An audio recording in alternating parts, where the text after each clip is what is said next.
those off-road lights on the front bumper are tied into the factory fog light switch. Other than that, you can see I still have a space here for those ditch lights that I plan on mounting. And then we already talked about the rear e-locker control is right there. Coming over to the center stack, look at that. It looks pretty stock. We've got the stock compass unit, the stock radio, the 5-disc changer. The only difference is it's been moved up to this position with the climate controls moved down to here. You can tell I'm not an audiophile. The factory Infinity stereo system works totally fine for my use. I've always been happy with it, and so I do one day want to get a double din here. Not so much for audio reasons, but because I do want to have a rear view camera. And so I do plan on doing that one day. And I will definitely make sure that it gets wired so that the rear view camera is something that I can turn on and watch while I'm driving if I want to see my trailer, how it's doing. And also for, you know, connecting to the hitch easier. That's the main reason that I want it. So what else do we got going on here? We have a blast from the early 2000s. It's a Bluetooth controller. So you can just tune your radio to this frequency, 88.1 or whatever you set it to. Then you can control, you can listen to your iPhone or whatever on the stereo. So that works fine. It even gives you an extra USB down here too for charging. And then up here, you can still, I've still got a couple blank spots for some things that I'll add in the future. And look at that. It's the dual, the deep cup holder modification. So this is nice. I get a nice big slot here that's actually usable. I usually put my phone there if it's not in the phone mount, and then I've still got two cup holders, and as you can see, it's got dual USB inputs, which I'm using right now to charge my phone while I record this. So I like that mod a lot. It's been really useful. For a phone holder, nothing fancy. It's by Scosche. It works pretty well. It will fall off sometimes, and then just need to take it inside and like clean it with some soapy water. The suction cup over time just starts to lose its grip. It gets dusty or whatever. So I've had to do that a couple times, but it works pretty well. And that's what I use to mount my phone. And the only other thing worth, I think, talking about up here are, of course, these boxes. It's engine guard. I got two engine guards, and these are the dual sensor units. So what this does, each one allows me to monitor two temperatures. So on this first unit, I am monitoring engine temperatures. Right now, my engine temperature is 142. If I hit the next button, I'm looking at my transmission temperature, 105. If I come over to this box, I'm looking at my transfer case. And if I hit next, I'm looking at my rear diff. So with this, I am able to not so much monitor, but have the temperatures monitored for me. That's the key with the engine guard. Why I like this product so much is you don't have to pay attention to it. If the thing that you're monitoring, in my case, the engine, the transmission, the transfer case, the rear diff, if a temperature on any one of those sensors gets too hot, it will trigger an audible alarm. And so if you're driving, you're not paying attention to something, like who stares at that all day long, you know? Like, I'm not going to overheat this engine. I'm going to get an alarm going off before I get close to doing damage. So I really like engine guard. It's a very simple installation procedure. There are just like a thermocouple on a ring terminal, and you physically put that on what you want to measure the temperature of. So if you take, for example, a bolt out of something, you put the ring terminal and you put the bolt back in, and that's where you're measuring your temperature. My engine temperature is coming from one of the rear cam seal bolts on the passenger side. That's a really easy one to get to, so it's going directly onto the cylinder head. The transmission, there's a bolt on the side just above the pan on the passenger side. You can also use one of the pan bolts. That's a good place. Transfer case was just one of the exterior bolts around the perimeter, and then the same thing with the rear diff. And so the rear diff is an important one to monitor on Gen 3 Montero. They are known to have stub axles pop out a little bit, and all your gear oil drains out, and then you overheat your rear diff and ruin it. And that's pretty much the only way that you're going to ruin a rear diff on a 3rd generation Montero because they are so incredibly beefy. 9.5-inch ring gear. I mean, the things are just so overbuilt for the amount of power that's going through this driveline.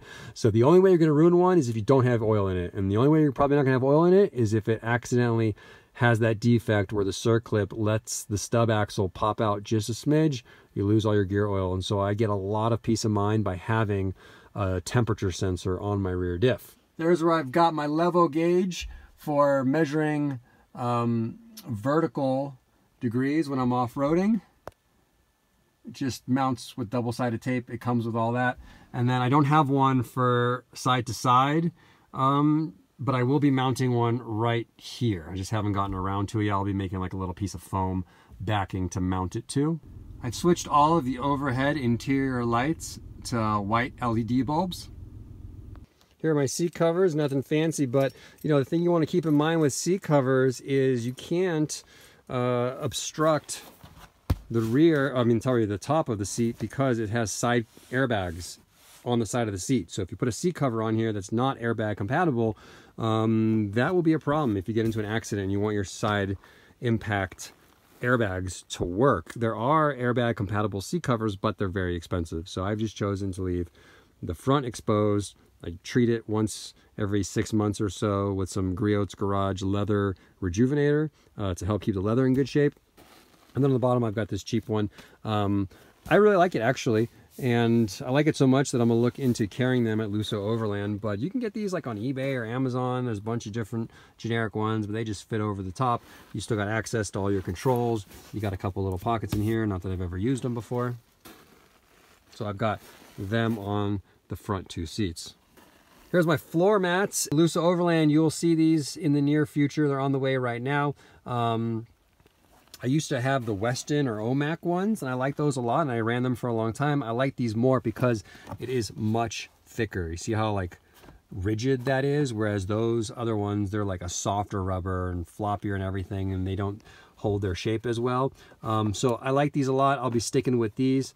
I like how it's like a one-piece tray like that. It comes out, it's rigid, it's easy to dump, and the wall is also a lot higher. You can see how tall that wall is right there. The only mod back here is, again, that same set of floor mats. The one thing that I still need to do is I do need to cut out right here around this tall lip, because that's where your heater vent is, one on each side. So I do need to cut that out. But again, I like how tall and rigid this floor mat is. Also, unlike the Weston or Omac style ones, it's all one piece. You don't have a slit right here where water and dirt can come through. So I like these a lot. Back in the cargo area, there is a lot to talk about. Let's start with the floor mat. Same line that we'll be selling at LusoOverland.com. First quarter 2024. Deep dish again. Sturdy, rigid material. I really like this. I didn't think I was gonna like running one of these, but I have liked it. I thought it was gonna be too annoying to be able to get to the storage area, but it's not. It peels right up, and you can actually fold it back and pin it back there. And the reason that I like it is because where I live, look at all that. Volcanic cinder is the name of the game out here. And this does a great job of keeping that cinder on the carpet and something that I have to constantly vacuum up. So that is awesome. On the sides, I'm running CGZ storage panels, and these have been great for being able to get all the stuff that I always carry in my rig out away from the cargo area, and yeah, still have it easily accessible. So I've got Fire-Aid fire extinguisher on a quick release mount there. I've got my first aid kit. It's on rip away Velcro, so you can just grab this and rip it away in an emergency. I've got a little light stick there, and then I've got this water bottle, which is like a life straw type of water bottle with a water filter in here, so you can drink nasty water out in the wilderness if you have to. So that's kind of like my safety side of the setup. And then this side is more like everyday camping type setup. So this side has the hatchet. This is just like a Harbor Freight plastic hatchet. And then this is another one of those rip away MOLLE packs, but this one I use for straps, carabiners, tie downs, things like that. And then this one, I have a set of binoculars. I don't know why I said it like that. My binoculars are in here. I've got these ones that I've been really happy with. They're like the finest, cheapest binoculars you can get. I think they're like $30 or $40 on Amazon, but they're actually like really good quality. I forget the exact brand, but of course I'll link it. And I found them from some gear review on Amazon where they tested out a bunch of binoculars. Like I have some more expensive, what are they? Vortex binoculars, but I find myself using these ones more, so they just live there permanently. And then I've got a Coast flashlight in here, just easy to get to, just pull it out like that. So this side is more of like the everyday stuff that I reach for all the time. Then I just have like a tote here that's got my Viair air compressor. I'm a big fan of having portable air compressors. That way, if you're like me and you have a bunch of different vehicles and you're never sure what you're going to drive, I can move this air compressor from one vehicle to the other, and you know, as opposed to just having one that's hardwired into the vehicle. That has advantages too, but for me, I've just always liked portable air. I can use it on other people's rigs, you know, so that's always in here. Got an extra jacket, some gloves, and then my winch blankets for recoveries. So I'll use that on the winch as well as snatch straps whenever doing a recovery, just to keep things safe. If something does break, these are weighted blankets and they'll help drop the rope to the ground rather than flying dangerously. On the tailgate, I've got a couple of quick fists holding this small anvil shovel from Home Depot. And then I just keep some bungee cords back here. These bungee cords, by the way, are awesome. Like, I have been so happy with these. They come in all different lengths. I got some like variety pack on Amazon, and they're just so much better than those old school bungees with like the thin little metal hooks that always bend. You're scared are gonna kill you. So those are awesome. Just empty storage tray there, just a couple gloves in there, nothing crazy. And then the only other mod back here is the tailgate release mod. So that opens the rear tailgate door from the inside. It does not unlock it. So, but if your vehicle is unlocked, you can get out from the inside by pulling that handle. I do plan on building a bed back here, and so that will come in much handier. I should also mention that behind this panel, I have added Noiko sound deadening butyl material on this back tailgate door. And I'm also running it on the front two doors, but I haven't done the two rear doors yet, but it helps with like keeping vibrations and exterior noise out. It also gives your doors a very solid thunk. The one thing that I do need to warn you about though, if you go and put Noiko on the inside of the door skin, if you don't have new door checks, you know, adding weight, and your door checks will be even worse than before. Like, this door will just fall closed all the time. So when you add the Noiko to your doors, make sure you also get a new door check. Well, I think that's everything. I think I covered everything. Maybe I forgot about something, but you know, builds are always, they're never done in my opinion. Things are always in flux. There's plenty of other modifications that I want to do to this vehicle. So I hope that was helpful. I hope that answered some questions. I hope that gave you some inspiration for your third generation Montero build. And you know, you might be thinking to yourself, it's kind of basic. There's not a ton going on here.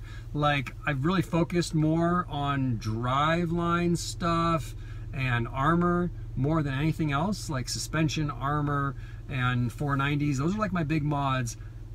Lights, comms, interior, that stuff's not really that important to me. If you're from Australia, you're probably thinking there should be like another 1,000 pounds of stuff inside that vehicle with pull-out drawers and sleeping platform and a roof rack and all that stuff. You know, maybe one day, but for right now, I'm happy with where this build is at. There are a few things that I still have on my list that I need to get to, but that's Yoshi in December 2023. Thanks so much for watching. Again, my name is Marco with LusoOverland.com. Check us out. You can find a bunch of hard-to-find parts and accessories for Mitsubishi Monteros. I'll see you in the next one.